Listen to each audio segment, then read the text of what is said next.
Hey guys, so Sarah bringing you another video. So welcome to a different type of video. We're going to be doing a patch breakdown video for two reasons. The first reason is for me, again, I've not had a lot of free time to look at the patch notes and fully digest them. So it's one for me to kind of learn what patch 6.9 is all about. And secondly, people have been asking, what do I think of patch 6.9? Can I make a video about it? And that's what we're going to do. Now, one thing to say, excuse the top left of this where it says Huzzy Thoughts Ranked. I don't have a lot of free time right now, and I would have to alter the file, so just ignore that it says ranked there. But let's go into it. So I have obviously looked over the patch notes because I vaguely know the changes that have gone on. But, you know, when we've done the unranked diamonds, the last two, my knowledge is a little bit thin, or a lot thinner than I'd actually like. But anyway, so it's known as the mid-season patch, and with that is a lot of mid lane changes, so we're going to go over those very quickly, but just to say the major changes to the majors were Vladimir, Malzahar, Cassiopeia, Zyra, Brandt and Vel'Koz. The thing with also me doing it a few days after the patch has actually come out, or nearly a week it's actually after they come out, is I've actually played with pretty much all of these champions, so I actually have a bit of a more justified opinion on them, rather than going, that looks good. I actually can be like, I played a game of that and it was, okay. So let's just quickly go through it. So Malzahar got quite a lot of changes. A lot of people were initially saying he's going to either be OP or then really bad, and I think that's the problem with him at the moment, is he's actually not going to be very consistent. There are two play styles of Malzahar. You can go AD Malzahar and rely on your Voidling damage, but that it comes into the problem that if an enemy jungler has Smite, or Nunu is now being played a little bit more, you're not going to be that useful because you can just Smite the Voidling, or Nunu can just consume them. And then still, he's Malzahar, still to this day. His ultimate does make him vulnerable to a Blitzcrank hook, a Thresh hook, or something like that. So he's not, I wouldn't say he's an amazing high rating pick. But in low rating, I think he'll be completely fine to play if you enjoy playing him. So he did get some changes to his Q, costs more mana. His W, again, costs more mana, but the damage versus monsters has gone down as well. And I think these are actually small updates. Yeah, okay, so these are balance updates within the patch. So whenever they release them initially, they've made these changes since. Again, that's kind of good why I didn't do the patch video straight away. So these changes have already come to be. So they've realised that Malzahar may have been a little bit too strong, so they have toned him down, as well as his ultimate damage. Because the one thing he did have going for him was he could just obliterate tanks with his ultimate. It was ridiculous. Cassiopeia, anyway, has actually got a buff because I think she was a little bit lackluster. I played with a couple in this last week. They didn't really do anything. She doesn't have boots, and I know she gets movement speed later, but she didn't really do anything in mid lane. So basically this change, I believe, is going to give her a very early power spike. Cassiopeia's used to go for level 2 all-ins to get first blood. They're going to do that even more now. The Q, or the twin fan cooldown has gone down, so she has more spam potential. And the range has been increased to 700. That's ridiculous. 700 is more than an auto attack from an average AD carry. That's a big range for E. So that's going to be interesting. It says 700 from Cassiopeia's hitbox center to her opponent, so it's not right on the edge. Overall, slight increase against small targets and a slight decrease against large targets. So say Gragas, to get to the center of Gragas, it takes longer, where if she's just hitting Teemo, it's a very small wave between Teemo's front of his champion and the center. So that makes sense. I'd say it's actually a buff, to be honest, because most mid laners are kind of small models, so she'll hit them at the 700 range easier. Vladimir did do the Unranked Diamond episode on Vladimir, and I realised I wasn't playing him in the exact way that you should be, and that's why I probably should have put a lot more time into reading patch notes. But basically, part of his kit nowadays is you wait, or you get them 2 stacks and then use the transfusion Q, and it does a lot of damage. And I was slowly getting that in that video, but anyway, they've changed it. It was 2.5% missing health and 100 ability power. But now it's 4% missing health per 100 ability power. So that's a buff. So that's encouraging Vladimir to build more AP, to give his Q even more damage. And that could also change your early rune page to have a lot more AP in it to try and hit 100 ability power very quickly. Because if you start with roughly 30 AP and then get 2 amp tomes or something like that, boom, you've got 100 AP and you'll do 4% of the target's missing health. That's pretty good. And then the E was a bit weird. They have again buffed it pretty early on. Rank 1 is exactly the same, but then they've buffed it from rank 2 onward. Again, I actually felt in the Unranked Diamond it was a little bit lackluster. It didn't really do a lot of damage, so hopefully that will help it. It's now doing 180 damage instead of 140 damage in the late game. That's a good change. I'm happy to see Vladimir buffs. Next one is Swain. And by the way, just to say, this video is probably going to go really long. I am recording this the day before I upload it, and I should have said this right at the beginning, but I got home from university today and I just was not in the mood to do a commentary. Sometimes you're just not in the mood to play, and I just wasn't feeling it. There will be more Unranked Diamond though, starting again tomorrow. Swain, sorry, I have played a game with a couple of them, so I think this is a buff yeah, it is a buff. So his Q was a bit lackluster, so they buffed up the damage considerable amounts, to be honest, so that's pretty good. And his ultimate fixed the bug where Ravenous Flock cast time wasn't instant. Okay, that's good as well. Not much changes with him. And then Mordekaiser are spawning a Dragon Ghost no longer breaks the minimap's respawn timer. Okay, so it's just a little bug fix with his ultimate. Obviously, Mordekaiser can control Elder Dragon, which is pretty decent. I don't think that makes him a good champion by any means, but it's a nice thing for Mordekaiser players at least. And then finally, the small tweak before we actually get into the actual patch. Fixed a bug where a single target and area effect abilities were applying the 1 second burn rather than 4 and 2 seconds respectively. Okay, so it's a buff, it's a bug fix. That's good. Right, the champions themselves. So we're not going to go crazy in depth in the champions. I'm more interested in the actual like changes of items and all that type of thing, because you know, you guys I'm sure have researched the new champions. I just thought I'd give you an overview of what I think each update has given that champion and whether they've become more viable or less viable, etc. So Vladimir, I'd say overall more viable. You know, before Vladimir, well, he's basically still the same champion. You know, you farm in lane, you get to late game, you be a team fight monster. You saw that in the Unranked Diamond episode a few days ago, and I was even playing Vladimir wrong. So if you play Vladimir correctly, I'd say it's overall a buff.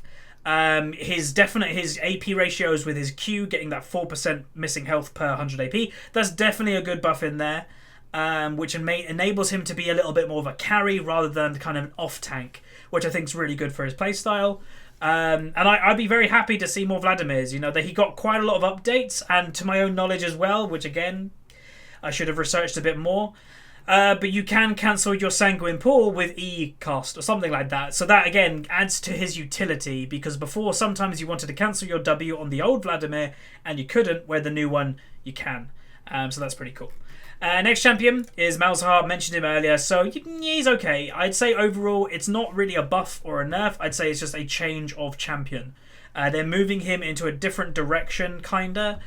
Pretty much into a jungler. Every single Malzahar I've seen in the past week has been a jungling Malzahar. Not a mid laner, not a top laner, it's been jungle.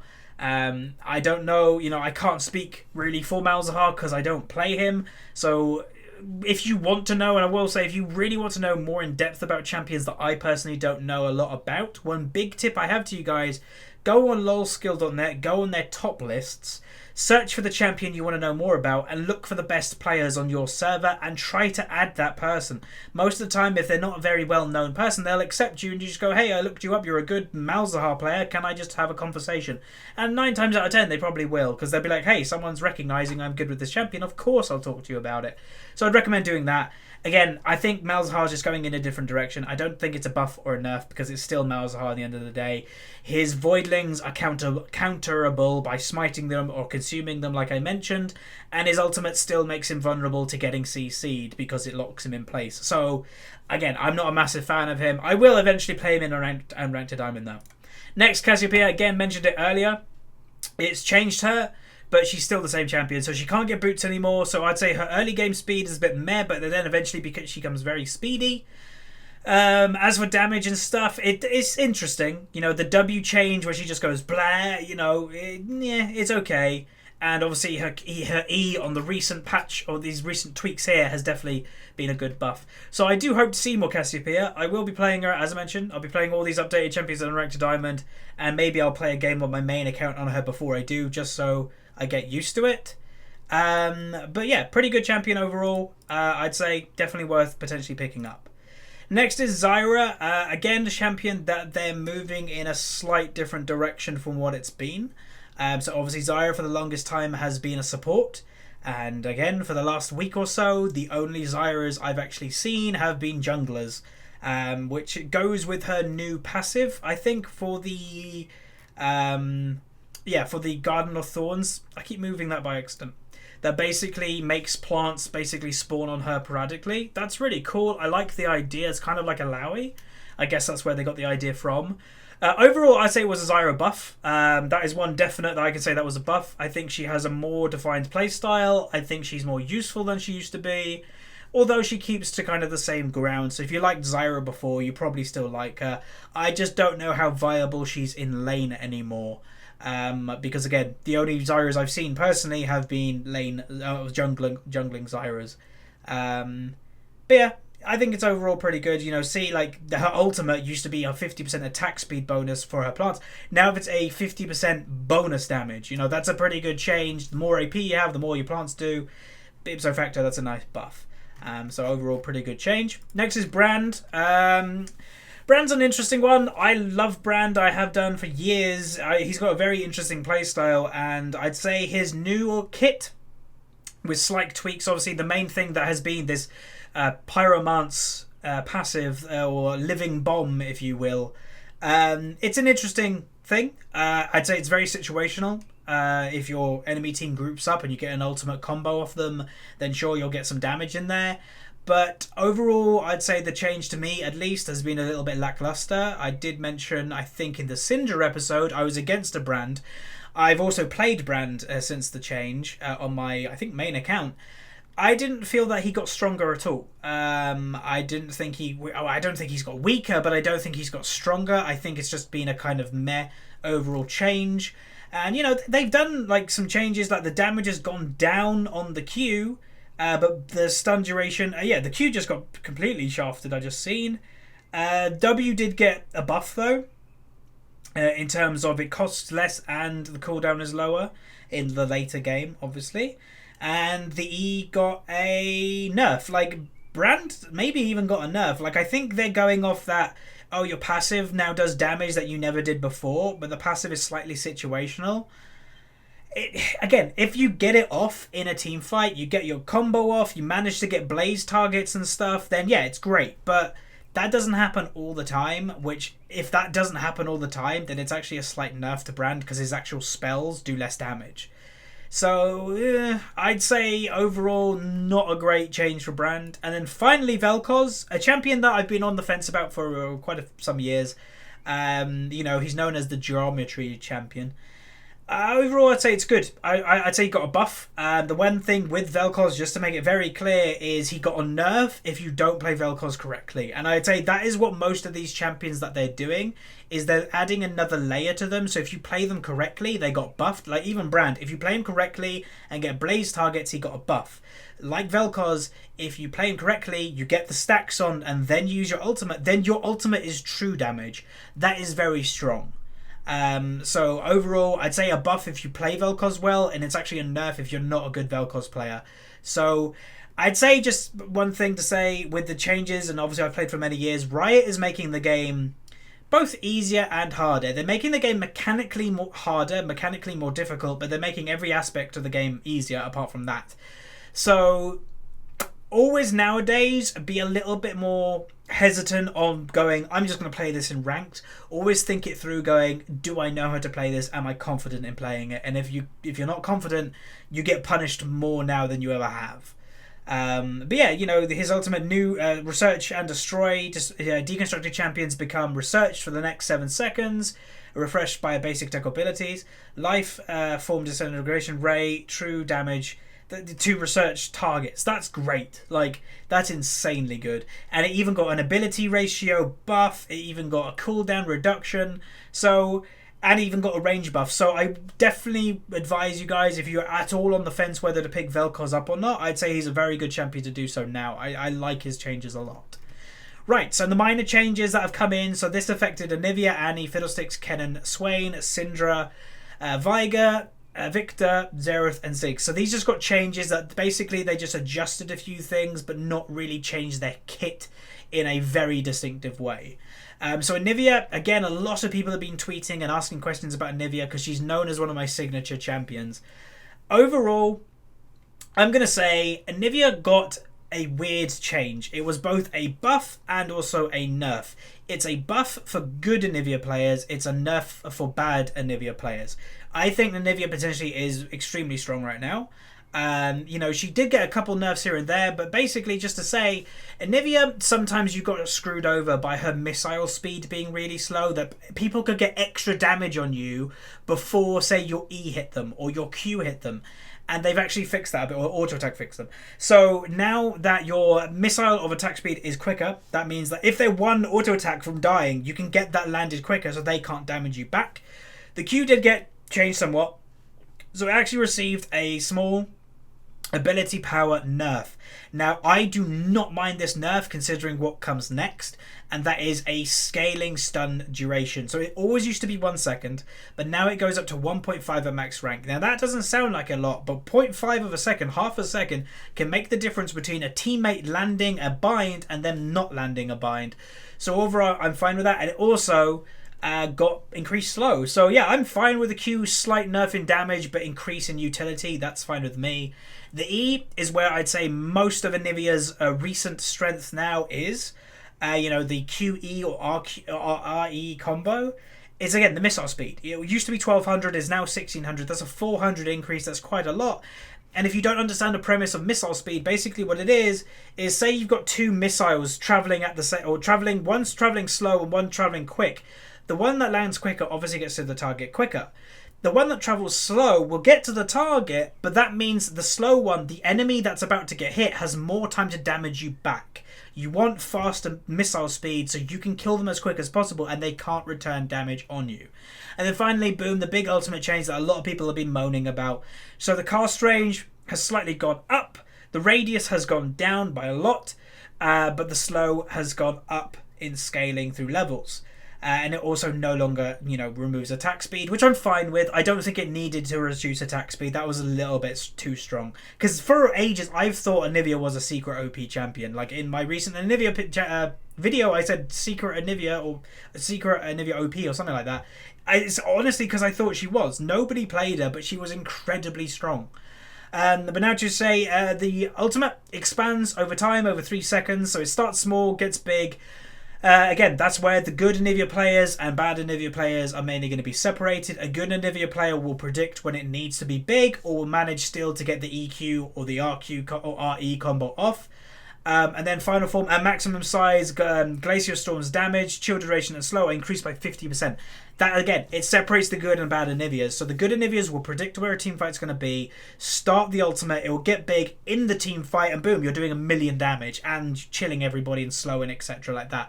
That's what separates them. So overall, I'd say it's an Anivia buff, like the Vel'Koz, like the brand, but only if you're a good Anivia player. Next is, I guess we'll go through just them very quickly. Again, I don't want to make this video too long. Annie received some changes, mainly to Tibbers, but just to say that Pyromania stacks are now displayed on Annie's health bar, or under Annie's health bar, so that's pretty cool. Similar to Jin's bullets. Her Incinerate got a range increased, but I believe that they fixed the bug that if Annie stunned somebody and she used W and then they flash away, they still got stunned. When now they don't get stunned if they manage to flash away in time, but they compensated by that by increasing her range. Molten Shield received a buff slightly. It doesn't give you any resistances. It basically now gives you damage reduction, which I think is fine. You know, completely okay. And then Tibbers is the new thing for Annie. So I've played Annie since she's come out on my main account. And yeah, Tibbers is strong. Basically, when you cast Tibbers, when you where is it? It's when you cast Tibbers. Right, so hang on. Ignoring. So basically, Tibbers has a new function called Enrage. Tibbers enrages on summon. He ignores unit collision and gaining 275% bonus attack speed and 100% bonus movement speed, decaying over 3 seconds. Using Pyromania on an enemy champion will also cause Tibbers to enrage. And finally, if Annie dies. So the 3 ways you can get Tibbers to enrage on somebody basically makes Tibbers go mental on somebody like a bear just mauling them. Is when you summon him, he'll do it. When Annie stuns somebody with Pyromania, she'll do it, or Tibbers will do it. And then finally, if Annie dies, then he'll go mental on somebody. From what I've seen, it's a slight nerf in terms of her initial burst. You know, she used to do like 5-man Tibbers ultimates and kill everybody. It's a slight nerf in terms of that, but everything else is good. That she will probably kill somebody with the Tibbers. I've, again, played her, and I always got a kill with Tibbers. Like, I sent it after an AD carry and just let Tibbers go off on one, and he'll kill the AD carry. Or if I got ganked in mid lane, I die, it would kill the enemy jungler because it would just enrage and kill it just really quickly. Overall, I'd say it's neither a buff or a nerf. I'd say it's just a good change. It's just a quality of life change, bringing Annie to a more modern sense of playstyle. Next is Fiddlesticks. If you didn't know, I was basically a Fiddlesticks one-trick pony in Season 1, and then saw the light of not being a one-trick pony anymore in Season 2. Basically, he received some changes, so the range on Q got nerfed. That explains something yesterday. The drain cooldown has gone down considerably, which is great. And well, the change is cooldown now begins at the end of drain, where it used to begin at the start. So it's much of a muchness. And the E bounces more times now, so that's pretty cool. And also now prioritizes the drain target. So if you're draining someone, or you throw your E, then drain them, it'll keep bouncing towards the person you're draining. And then Crowstorm will cast at maximum range if cast out of range. So it's a pretty big circle now, which is pretty good. And now uses the On My Way ping, which is also a nice feature. Now, the main change with Fiddlesticks, though, is his new passive, which is something that I did not know in the Fiddlesticks episode, or the episode that I had a Fiddlesticks with me, which was the Ziggs episode. But I will say, I played Fiddlesticks yesterday, and I don't really see the point on this passive at all. I'll explain it very quickly, but you stand still on Fiddlesticks, and then you have a movement speed for a second. Now, there's 2 ways of using this. The way that the Fiddlesticks used it in the Ziggs episode, I believe, was just wrong. He was stopping occasionally and then running again. The time that you're waiting for the passive to activate, by the time you get to the place, you may as well just run there and not stopped. What this is good for is channeling your ultimate. So your ultimate roughly takes 1.5 seconds to cast, and bam, you've got the passive, so you have extra movement speed. That's all it's for. It's for your ultimate. You shouldn't be stopping in the jungle to get movement speed. It's basically useless in that aspect, but there you go. Next is Kennen. Again, I've played Kennen only in an ARAM, so I can't have a full Summoner's Rift opinion on it. But overall, I'd say it was a buff. His ultimate now does crazy damage, like honestly crazy damage. So that's a buff. The energy cooldown has gone, or the energy's gone down on his W, but the range has also gone down. The energy costs on his Q have also gone down, and his passive mark duration has gone down, so that's a nerf. But the first stun duration, I think, well, that's been unchanged. Reduced effect window is now 6 from 7. Additional stuns. So the passive actually got a slight nerf, really, but everything other than that, I'd say it was good. The ultimate is really good. In a team fight, you can literally change it a whole team fight yourself. Swain received a brand new Q, really. It's very similar, but it's different. So instead of casting it on a player, you cast it in an area, and it will hit whatever's nearest. I think it doesn't do... Does it do champions only, or does it do both? Swain orders Beatrice to fly towards the center of a target for a short duration. While deployed, Beatrice will target the closest enemy. So yeah, this is again situational. I don't know if that counts, like if there's a champion within the circle, will it always go for the champion? I don't know. But it's interesting. Again, I'm not entirely sure that it's an amazing ability, but I'd say it's better than his old one. His old one wasn't very good. The cost of his Nethermore has gone down, which is good. Swain has always struggled really with mana costs. Obviously his ultimate is a constant mana cost, so that's kind of good. His E has reduced a nerf in terms of raw damage, but a buff in terms of ability damage. And the damage amplification is now 20% in all ranks.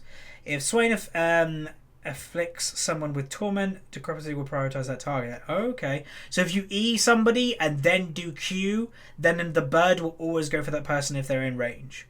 Okay, that's interesting. So I'd say overall that is a buff. And then finally his ultimate. Cooldown has gone up. The mana cost is now lowered. Well, same as the early ranks, but now lowered overall throughout the game. The healing has gone down against minions, and the number of ravens has gone up. And lesser ravens can't attack the same target for 1 second. Okay, I'd just say that's a slight change. There's buffs and nerfs throughout that. So, again, Swain has had mana issues the whole time that he's been a champion, really, and that will help this. But the healing has gone down, but the damage has gone up. So, it's much of a muchness. Take it as you will. Syndra, which we just played yesterday in the Unranked Diamond. Overall, I'd say it's been a big buff to Syndra late game, especially. I'd say her early game is similar, maybe even weaker, but her late game or mid to late game, I'd say, is stronger. So the ability damage, ability ratio on the Q has gone up, which is great. And also her W now displays a maximum throw radius while bending units to your will. That's great. That's been needed for a while. And finally, Scatter of the Weak cooldown has gone down in the early game, which again is great. But she did receive the new passive. There we go. Instead of Dark Spheres dealing 15% extra damage to champions, it now means that spheres last 2 additional seconds. It's a buff and a nerf. So it's a nerf in terms of skirmishing people. If you're just landing Qs on them, yeah, you'll do less damage. But it's a buff in terms of your ultimate. It's basically securing that you'll get more ball ultimates more often. So I'd say overall that's a buff because she is an ultimate-centric champion. She does rely on her ultimate quite a bit. And then the next one is Force of Will's slow duration is increased to 2 seconds, and now it's Force of Will now grabs up to 2 additional spheres within a 400 range of the primary target, increasing the size of the throw, damage, etc. We saw that in Unranked Diamond. Pretty good. If you can, it's situational. I will say that's situational, but my idea of it would be you ult somebody to kill them, and then there's lots of balls just on the floor from killing that target. And then you can pick them up and throw them at somebody else. So I think that's actually a pretty good buff for late game. Again, not the most useful thing in a 1v1. A couple more changes. Let's go on Viger. So Viger, overall, just to say, I think he's one of the most broken champions in the game right now. He's not really being used a lot because he's a very hit or miss champion. You'll either get really fed or you'll probably feed. But basically, you can get ability power through more ways now. It used to be that you're just getting through your Q, but it's now I believe if you just hit any champion with an ability, then you'll get ability power. So your passive, striking an enemy champion with an ability grants Viger 1, or stacks of Primordial Evil, Phenomenal Evil, which grants Viger 1 ability power per stack. So yeah, that's damn strong. If you hit your E on them, that's 1 ability power. Your W, your Q, your R, every single time you hit a champion with that, you get ability power. That's good. And then your ultimate, well, we don't really need to talk about this stuff because it's much of a muchness. It's basically just little tweaks here and there.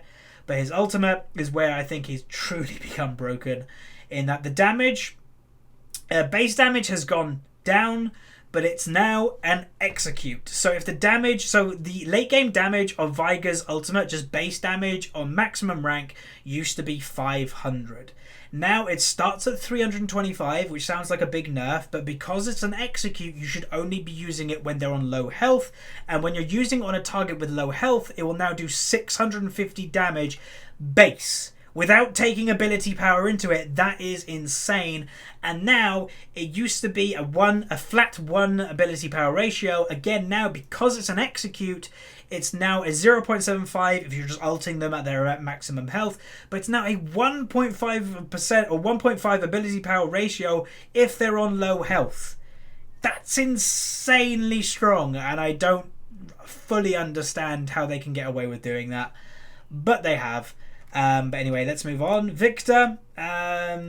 Victor changes. So I will be honest, I have not seen a Victor since patch, and I have not played Victor since patch. What I've been told, though, is he's a lot more clunky than he used to be, which in my eyes is terrible. He was quite clunky to begin with, and just to say background, Victor is my highest skill mastery champion on my main account. I know that doesn't mean anything. That just tells you I've played him. So the Q cooldown has gone down, which is great. It's basically encouraging you to use your Q a lot more instead of your E, from what I've seen in these changes, because your E used to just half health somebody and then presto. So they want you to use the combination of the two now. Use your Q and E. So the missile speed has gone up, which is good. The AP ratio has gone up, and the empowered attack damage, so the auto attack that you do from using the Q, has gone up. Yep, up. Base shield is 8% of Victor's total mana. That's interesting. Not really a great change, honestly, because Victor was not really a mana building champion. You know, you don't get tier on Victor or anything like that. You don't really get Roa, so that doesn't really help him. So that's actually a bit of a nerf. And then the ability power shield on the ratio has actually gone down. So, I don't know, the damage has gone up, I guess. Take it as you will. And then the E damage has been unchanged, but the ability ratio has gone down. And then here's where it's hit it quite hard, in my opinion. The augmented damage used to be 100% of the damage of the original death ray, which took in the ability power that you had before, where now they're giving it flat damage and ability power of its own, or a ratio of its own. So I'd say overall that's a nerf, but it's okay. Like, I think you can still be fine with it. They removed it reduces reduction time by damage, so they've reduced that. They've changed the aftershock damage itself by giving it a small buff. Yeah, small buff, I think. Yep. Oh, okay, so I've actually read that wrong. That's fine. So basically what it is, if you've got just a standard E... Okay, that makes sense. I was really like, this is weird. So if you've got a standard E, it has a 0.5% ability power ratio, but then as soon as you buy the augment and upgrade the E, then it basically goes back to what it used to be, but instead of having an 100% ability power of death damage, it now does 20, 60, 100, 140, 180. Okay. So it's a nerf before you get augment, basically. And then it's a buff in terms of if you manage to hit the second part of the damage. So you know when you buy the augment for Victor, it does the laser and then fire comes out of it like a second later. That does more damage now, so that's pretty cool. The laser speed has now been increased, so that's actually pretty nice because people used to just walk out of it, you know, in time. Now they won't be able to, or not as quick. And the augmented explosion delay used to be 0.6 seconds, and now it's a whole second. So it does give people more time to walk out of it, but then the missile speed of the laser is quicker. That's fine. Ultimate duration has now been decreased to 6 seconds, so a nerf. The initial damage is also a nerf. The initial damage ratio is a nerf. The tick rate is now 2 seconds instead of 0.5. So that's again a nerf.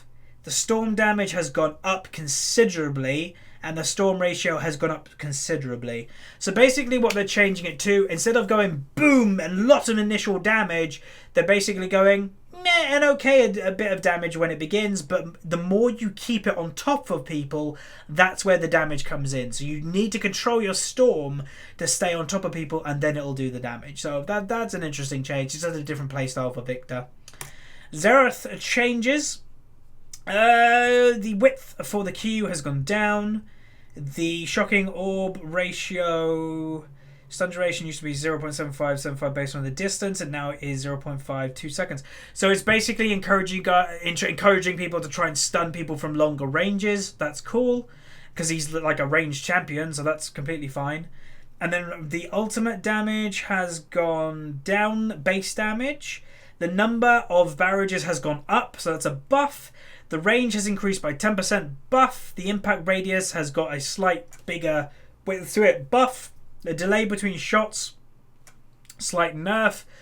Now zooms out to give Xerath a better view of the battlefield. Buff. That's a big buff. So that'll be like Jin'el, I'd imagine. I haven't seen a Xerath. I haven't played him myself. But I imagine when he ultimates, he'll get like a massive pan of what's around him. So that's pretty cool. And the particles have been updated. Overall, I'd say it's again one of the situations. It's a buff if you're a good Xerath player. It's a nerf if you're a bad Xerath player. And then finally, Ziggs, my old buddy, my old friend. You can see him above my head. Short fuse, his passive, the auto attack. The ratio has gone up, I believe. Yep, okay, it does more damage. That's cool. The cooldown reduction on ability use has gone... that's a buff as well. Okay, so they buffed his passive. Satchel Charge, and this is what I didn't manage to show off on the Ziggs episode. One, because I kept forgetting, because I've been used to playing Ziggs for so long. It's very hard to sometimes change your ways. But now your Satchel Charge can blow up towers on 25% health. If you just use a Satchel Charge on the first rank, it'll blow up the tower. That's incredibly good. You know, he is now, basically Ziggs has become the ultimate siege mage because he has poke, he has wave clear, he has a minefield to stop people running to you, and now he has an execute for a tower. So very strong. And then eventually that will become 35% of the tower's health you can just blow up straight away. So that's very good. And then the ultimate has also reduced in cooldown at maximum rank, but now does not deal double damage to minions. I am completely fine with that change. You know, you occasionally use it to wave clear, you occasionally use it to save a tower, but for the most part, you want to focus on doing damage to champions, and having it on cooldown less will definitely help that. So overall, good change. So those are all the updates out of the way. Hopefully that was okay. You know, again, this isn't going to be fully in depth. It's mainly for myself to kind of get what's going on in this patch because I need to, and also some people have been asking me to do this type of video. Tear of the Goddess. Her mana regeneration is now gone, and it now has a unique passive that it refunds 15% of mana spent. So Tear of the Goddess creates an odd conflict. It's a mage item which gives the most raw mana, obviously attracted to champions with high mana costs or scaling mana damage like Rise. But it has to be stacked up constantly casting spells. That is actually true. So the champions with high mana costs buy this item for more mana regen, but because they're doing that and they have to stack this to make it useful, it actually isn't very efficient. I like that. That's actually good wording from them and a good realization, really. So as such, it tends to be picked up by champions who can spam abilities, making them effectively manaless champions. As it stacks. True. We're changing Tyr's pure regen to a mana refund, opening it to high cost mana champions. That's pretty cool. I like that change quite a lot. Will this open it up to potentially other mid laners? Probably not. I still only see the champions that currently build Tyr. So occasionally Karthus, which is situational. Rise will still build it, obviously. There's probably a couple others, but I can't think of them. But I think all the champions that used to build Tyr will still build Tyr, and I don't think any new champions will build it because of this change. Next one is Catalyst. So it's changed its name. It's not Catalyst of the Protector, it's Catalyst of Ionians, or something like that. Ions, sure. I like the name change because when it used to be Catalyst the Protector and then built into a Rod of Ages, that didn't really make sense because it's not a defensive item. So there you go. It's been changed. The cost of it's gone down, and its unique passive has got changed. 15% damage taken from champions is gained as mana. Spending mana restores 20% of mana spent as health. Okay. So it's for mana champions that build Rod of Ages or something like that. I think it still builds this. That want to skirmish a lot. So that's kind of cool. Rise, again, pretty good item for him. Next one is Chalice of Harmony. Basically, from my own mind, etc., this has basically become a support item now. You don't really build it in mid lane, especially that it upgrades to the Athenes, and that does like shields and stuff like that. So it no longer restores 2% of maximum mana or missing mana. It now grants 100% base health regen per 5 seconds if your current health percentage is lower than your current mana percentage. Yeah, I don't really like that item. Lost Chapter, very good addition to the game. Many mid laners struggle with mana early because obviously you don't get blue buff straight away. And now is 900 gold, brand new item, is an Amptome Sapphire Crystal plus 115 gold, has some ability power on it, has some flat mana, but now the great thing is it restores 20% of your maximum mana over 3 seconds on leveling up. I really like this change, and I really like this item. Pretty much all the standard mid laners are now rushing Morellonomicon, and this item should be your first back. If you have 1,000 gold on your first back, you get a Lost Chapter and you get 2 health potions, and you're looking pretty good. Fiendish Codex changes, the cost has gone up, the combined cost has also gone up, but the ability power has also gone up. So basically, they're changing it a bit because it was a little bit too strong. They removed Will of the Ancients, and here is the change to Rod of Ages. So the cost has gone down. It now takes the Catalyst that we mentioned earlier, a Blasting Wand, and 450 ability power, or 450 gold. The ability power has taken a hit, the mana has taken a hit, and the mana per stack has also taken a hit. But it's now got that unique passive that basically gives you health back from spending mana. So, it's okay. It still probably is going to get built on the same champions that build Rod. Morellonomicon, again, the new change. Pretty good overall, I'd say. Most mid laners are building it. The mana regeneration is gone, but you get it upon leveling up. So what might happen, just to kind of point this out, is not a very good late game item. As soon as you hit level 18, you should look to sell this item, because it doesn't actually do that great or amazing things in the late game. The only thing it gives you that, one, it gives you, it does give you 100 ability power, and it does give you cooldown reduction, and it does give you grievous wounds. But if you can get those things from other items, then the actual item itself of getting mana back is actually wasted, because you won't level up again. So that is an interesting idea anyway. It'll be interesting to see if we do see people selling it. Athenes, again, changed into a support item, more or less. The cost has gone down because supports don't have a lot of gold, so it gives them, it allows them to buy it easier. Ability power has gone down, the mana regeneration has gone down, and it now does basically health and all that stuff, writing shields and all that stuff. Not that useful. Mikhail's Crucible, slight change, base mana regen has gone up, so I think these items build up of similar items. So I don't know why ever you'd go Athenes over Mikhail's. I think Mikhail's might just be stronger. Tear the Goddess upgrades now has affected obviously these 2 items, Archangel and Mana Mune, or Mana Mune, or whatever you want to call it. Now refunds 25% of the mana spent, in addition to granting ability power based on maximum mana. So similar, but also pretty good. That might make it more effective on Karthus, actually, now that I think of it. So that could be interesting, because I only tend to build tier on Karthus when I'm against AD players, but I'm actually very tempted to try out what it's like against everything. And then again, you got the mana stuff on the Mana Mune as well. Abyssal changes, I'd say overall a good buff to it. It does mean it's more expensive, but I think that's fine. The ability power has gone down, the magic resistance has gone up, but it now grants the amazing cooldown reduction. Now this opens this item up to more players, because like Kennen really likes this item, but Kennen and Rumble, it was very hard for them to get any, literally any cooldown reduction in their builds. This actually is a big buff to those type of champions, so that's overall pretty good. And then Zhonya's Hourglass got a slight cost reduction. Its ability power went down to 70 from 100, but it did get, now again, cooldown reduction. This is the buff to Kennen and Rumble. So they are trying to get these champions in there, which is kind of cool. The one thing though, it's the cooldown on the actual item. The immune has gone up by a lot, and I moved that window once again. But yeah, it was a situational item anyway. Hextech Revolver changes. It's basically a brand new item. They've completely revamped it. Spell Vamp is no longer in the game, so there we go. Well, I think there might be Spell Vamp runes, but apart from that, there isn't. So the cost has gone down. The combined cost has gone down.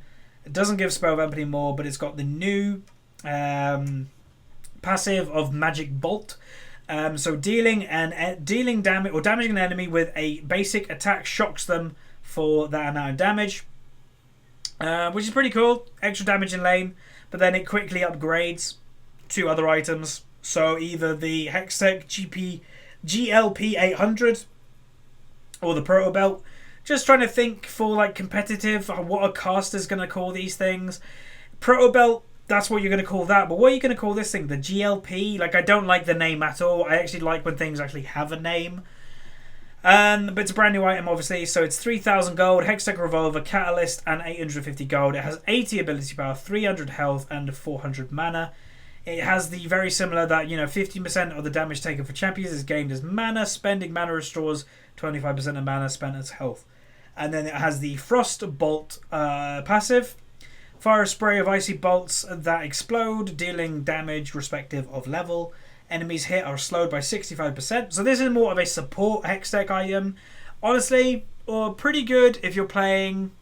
I'm trying to think. If you are playing, I guess, Zyra support, even though I said that she's a jungler more so.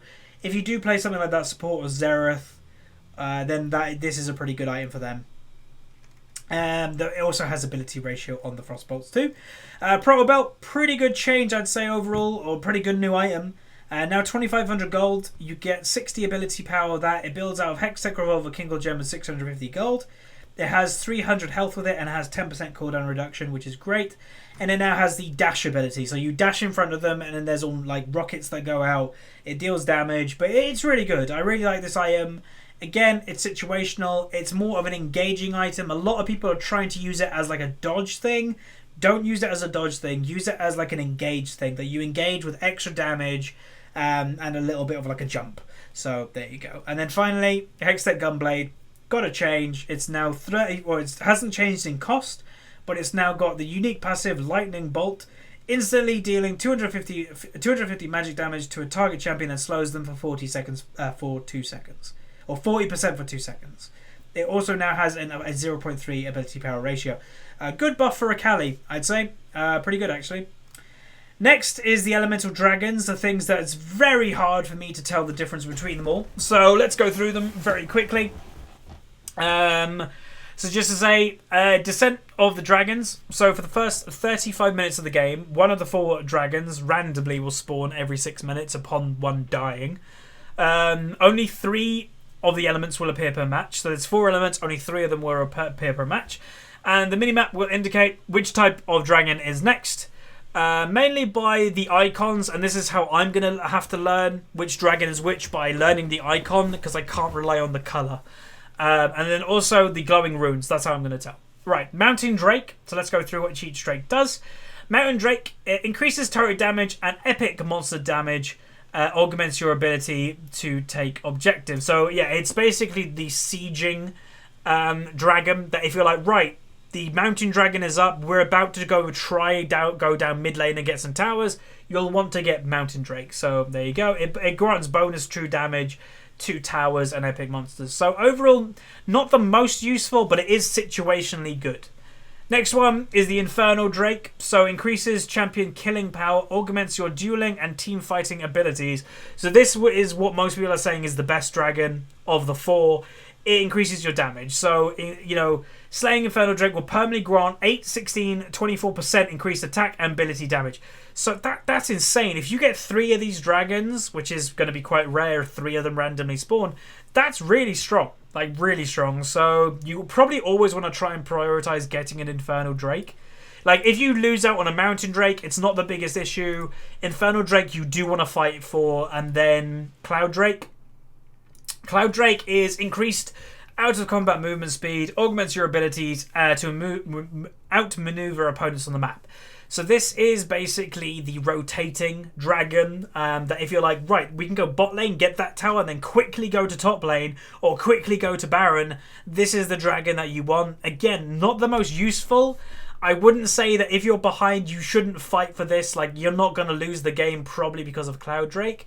So it's good, it's situational, but it's not worth losing the game over. And then finally, Ocean Drake. Restores missing health and mana, augments your ability to siege and poke. So basically what it's for is for siege comps that want to have extra sustain that may not necessarily have a healer. Like if you don't have a Soraka or something healing your team while you're sieging, the Ocean Drake will give you that extra little bit of like regen while you're kind of trying to get people off towers. So overall pretty good. Again, not the most useful thing, but it's okay. Overall, definitely Infernal Drake is the best dragon.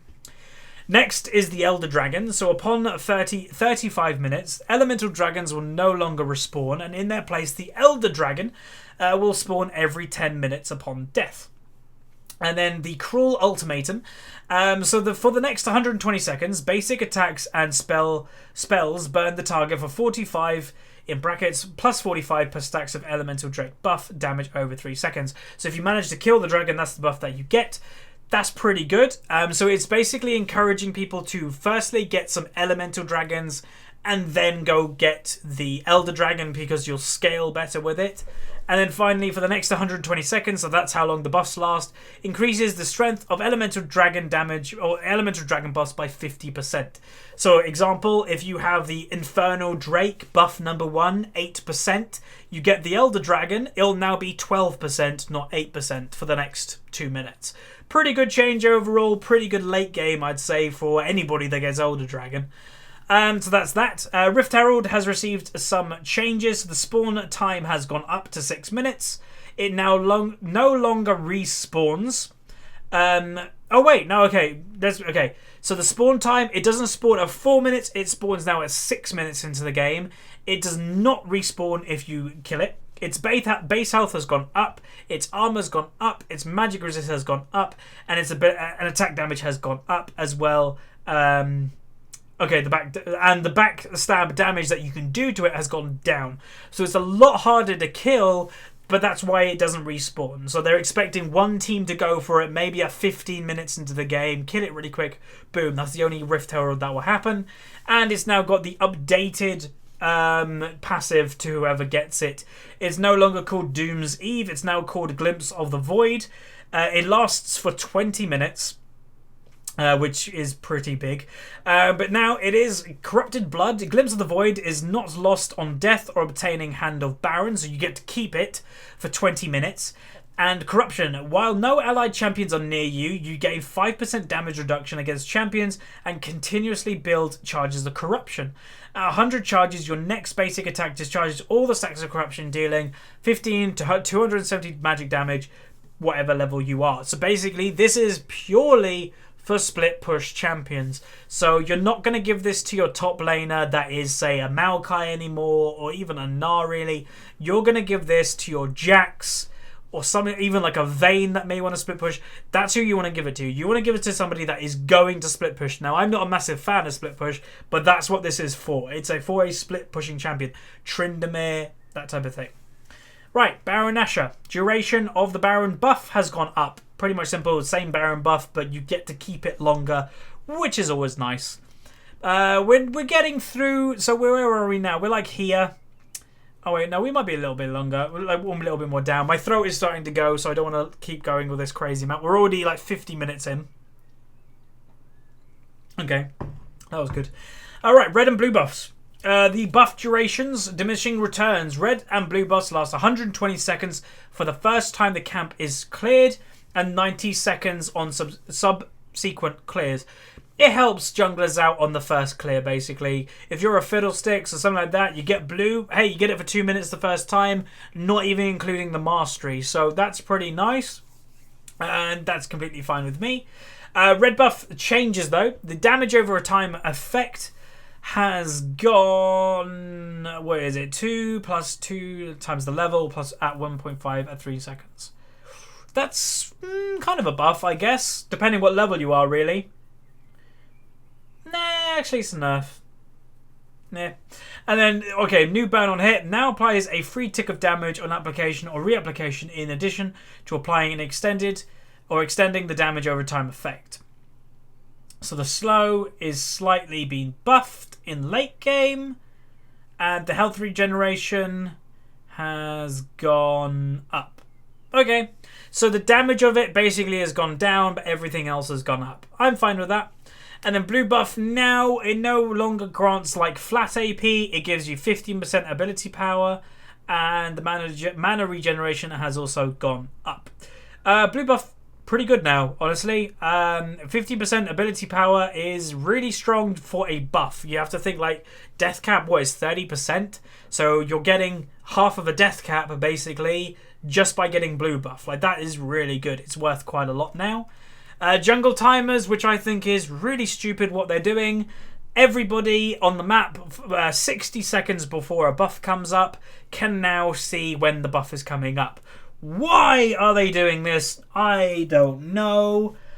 I think it's stupid. Like, I'm going to flat out say it. You know, sometimes, you know, Riot is experimenting. They're a games company. Some changes they're going to do are good. Some changes are bad. This is a bad change, and it's just terrible. Like, get rid of it. I don't get why you do it. Turrets. Outer. Okay, so outer and inner turret damage has gone up for the first 3 shots. Stay hot, heating up damage no longer partially resets the damage from there. So damage has gone up for the initial damage, but then lowered for more damage over time. Defensive stats have gone down in terms of health, but up in terms of armor and magic, mana resist. And new turrets are now subject to armor and magic mana penetration effects. So what does that mean? If you're hitting... I don't think that means you can hit them with an ability, but that means like if you have an auto attack that has an effect on it that does magic mana damage or magic damage, then it can do that now, I think. Okay. Fortification. Outer turret's early game defensive buff now applies to non-champion sources as well. Okay, so 35% damage from all sources. So Heimerdinger turrets and stuff like that. Reinforced armor, removed it. No longer just grants flat 200 armor and magic resist. Now does physical and magic damage is now reduced by 66.6%. 66.66%. Damn, that's okay. That's a harder tower to kill. Ability power versus turrets. When your ability power is more than double your bonus attack damage or basic attacks. Yeah, we knew that already. But what are they doing? Hybrid damage. Basic attacks scaling off ability power now deals magic damage to turrets. Okay, so that's just a buff in terms of that. Turret rewards. Outer damage or outer turrets now give more gold if you're right there taking the tower. More global gold and overall nerfing gold? How's that a nerf if both of them have gone up? I don't understand how that's a nerf if both of them have gone up. But anyway. Oh well. Next one is local gold has gone down for the inner ones. The global gold has gone up. So basically what this change is, it's basically helping weaker teammates. So if you're doing really well in your lane, you take the tower early, boom, your teammates get more gold. And then also if you then are continuing to go for an inner tower, you kill that, you're not going to get a lot of gold, but your team will. So actually that's pretty cool. Or they'll get more gold than they used to anyway. It no longer grants experience though. And then inhibitor turret rewards, now you get 50 gold for them because you used to get none. And global gold has stayed the same, and the maximum gold has gone up. Okay, cool. Jungle experience. There's just some experience tweaks. I don't know. I wouldn't crazy look upon these because they always change jungle stuff here and there. But yeah, they basically changed it so it's very hard to actually do leashes anymore, or basically to not make it like bot lane worth it to do the camp because it will only give it to one person, basically, the XP. Death timer slightly reduced around the 25-35 minute window mark. Okay, that's cool. And home guard's duration and speed reduced partially early on. So there you go. And then we've got all these changes. I'm not going to go through all of these because I don't think we really need to. They're just tweaks here and there. If you want to look through your individual champions, I'd recommend to do so. Splash art updates, UFO Corky. That was, if you don't know where that's from, that is from playing in the beta of League of Legends before it was released. Glacial Olaf, Pack Severe, Little Slugger Trundle, Junkyard Trundle, and Traditional Trundle. And boot enchantments have now been removed. Devourer has been removed, and Blood Razor has been included, or new item. Just to say, I believe not a single Blood Razor champion at the moment has over a 50% win rate. That's not good. But overall, I am happy because I hated the Devourer meta. I hated Devourer in total. I don't mean to offend you, but if you're one of them Master Yi players, Warwick players, Shyvana players, I hate that playstyle. To me, a jungler should be there to help out lanes when needed, not farm for half an hour. Like, I hated that playstyle, and they've got rid of it. So, yeah, that's pretty cool for me. Oh, I've got really bad hiccups right now. But basically, this is the replacement to Devourer, and it will just help you damage champions more. So they're just encouraging these type of farming junglers to go fight people, which I'm all for it. Ginsu's Rage Blade has now been updated. It's a lot more expensive than it used to be, and from what I know, it's pretty good on Vayne. Even though it grants ability power, basically its new amazing thing is during Ginsu's Rage, every other basic attack will trigger on-hit effects an additional time. Basically, when you've been auto-attacking for a while, you'll do Ginsu's Rage, and then think of it, the on-hit effect for Vayne is her Silver Bolts, her percentage health damage ability. You'll now do that twice. Every other basic attack will be an extra Silver Bolt. That's insane. So that's strong. Even though it gives ability power, I'd say it's worth building on that. But yeah, pretty strong item. Black Cleaver, kind of a buff in a weird way, in the terms of it has less attack damage, but it's a lot cheaper. So it's basically helping the early game champions just build this quicker to try and snowball. So like Renekton or Olaf or something like that, that's pretty good. Spectral Cowl, it costs more health, less magic resist. I think that's fine. It's a pretty strong item in the early game anyway. Banshee's Veil is now less. A lot of people didn't buy this for ages, so maybe we'll see the comeback of it. The health has gone down, but obviously it still has its classic ability, but it's now cheaper. The Spirit Visage combined cost of magic resist down, regen and healing up. That's fine with me. You know, Aatrox, Zac, they'll still build this item. Guardian's Angel also got a kind of nerf and a buff. They made it cheaper because nobody was really building it, but with that, because they made it cheaper, they have to make the magic resist go down as well. Quicksilver and Scimitar, now basically the actives on these items now only remove a crowd control debuffs. So if it's not a crowd control effect, you cannot remove it. Zed Ultimate can now not get removed by QSS or the Scimitar. Basically, a bind. You can remove a bind, you can remove a root, but you can't remove Zed Ultimate.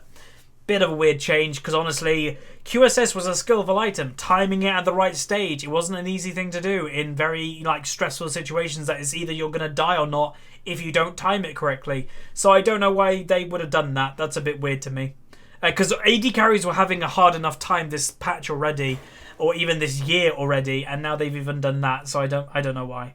And then the change that I didn't know when I played Gangplank. So Hex Drinker, Mortimer Mortius, which obviously is the upgrade, and Sterix Grage. Now you have to basically build one of them. So you either build more or you build Sterix Gage, because they now share the cooldown. You only will use one, basically. I think, or something like that. So welcome to the family. Sterix Gage Shield is now classified as a lifeline effect, along the lines of the more items. 1 lifeline, 1 life. When a lifeline effect triggers, all lifeline items are put on cooldown. Ah, that's why. Okay. And then Sterix Fuji. Okay, so basically, say you have Sterix Gage and more of Mortius, but you only take magic damage, and the more of Mortius shield will proc. That means the cooldown of Sterix Gage will also go off, so you can't have both effects active. So there's no real point of building both of them. You only build one of them because you'll only get effect of one of them. Bamu's Cinder, health down. That makes sense. It's only by 20, so it's not that much, but it is pretty strong. Sunfire Cape, cost has gone up, which I find they're trying to get rid of the trifecta of Sunfire, Gauntlet, and Spirit Visage. Whatever. Because, again, did they make Spectra's Cowl more expensive? No, they didn't. Okay, they kept the cost the same. Okay, that's fine. Cinderhulk now has more damage potentially in the later game, less in the early game. It just scales better. Vision Wards now only have 4 health, not 3. Technically, it's a buff for Jhin. And the cooldown has gone dramatically up on the blue trinket, which has made yellow trinket more viable once again. Righteous Glory, the cost has gone down, and it's got a brand new passive, which is the same passive that we've seen earlier about the mana spending, getting health back, etc. The active move speed's also gone up, the haste duration has gone up, and the active slow has gone down. Yeah, down, and the slow duration has gone up. So I'd say that's a pretty good buff. Like, they removed the team aspect of it. Like, you don't speed up your whole team. But if, say, you're a Maokai or something like that, it doesn't matter about your team. If you get to somebody, root them, then your team can get there. So I'd say overall that was a buff. It's just a slight change to the item. Warmogs, the health slightly reduced, now grants cooldown reduction. That's a pretty cool change. It didn't have any cooldown reduction before, but now does. I like that. Relic Shield line, the cooldown charge has gone down, but the health has gone down per charge, so you don't heal as much from the item. Spell Thief is gone. Regeneration overall is a bit too free, so we're taking some bot lane mana as well. So not as much mana regeneration for supports there. And Arcane Sweeper, it's a creepy eyeball.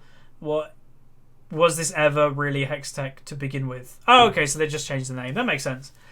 Alright, Grievous Wounds change, and it reduces, it used to be self-healing by 40%, it now reduces all healing by 40%. So that's a nerf to Soraka, I think.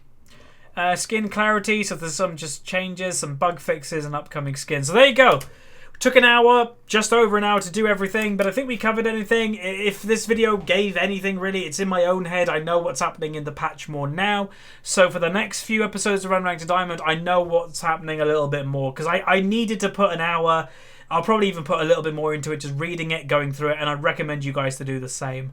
But that's going to do it for today's video. Hopefully you guys enjoyed. People did ask me to do this type of thing. And who knows, maybe when I finish university, I've got one more day to go on Friday, and then I'm done.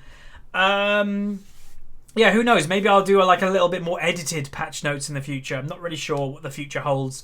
But that's going to do it. So thank you very much for watching. Throw a like on it if you liked it, subscribe if you haven't, and I'll see you guys next time. See ya.